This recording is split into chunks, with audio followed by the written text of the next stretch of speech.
আমরা আজকে ঘুরে দেখব একটি প্লাজা। এটি তাইওয়াই এলাকাতে অবস্থিত।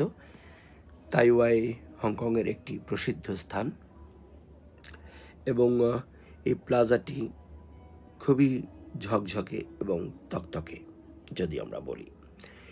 এবং হংকংয়ের প্রত্যেকটি প্লাজাতে কিছু না কিছু আকর্ষণ সবসময় থাকে। রেগুলার দোকান যেগুলি আছে, ব্র্যান্ডেড, নন ব্র্যান্ডেড যত সব আছে, সেগুলির পাশাপাশি মলে কিছু জায়গা এমন থাকে যেখানে নিয়মিত কিছু আয়োজন করা হয়। যেমন এখন চলছে মিউজিক।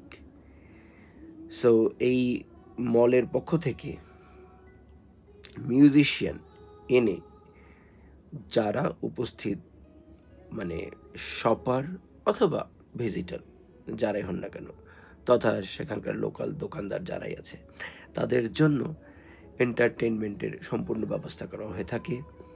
কখনো বাচ্চাদের জন্য ব্যবস্থা করা হয়ে থাকে, বাচ্চাদের বিভিন্ন খেলার আইটেম অথবা তাদেরকে শেখানোর জন্য শিক্ষামূলক বিভিন্ন জিনিস বা প্রোগ্রাম তারা করে থাকে। আজকে আমরা এখানে দেখব ছোট ছোট কয়েকটি স্টলও আছে। এগুলি মিনি স্টল এবং কি বলবো, শর্ট টাইমের জন্য। সো এতে করে না বিজনেসও প্রমোট হয়, at the same time entertainment হয়, আর রেগুলার প্লাজা এবং সেখানকার যে ব্যবসা বাণিজ্য সেটা তো চলছেই।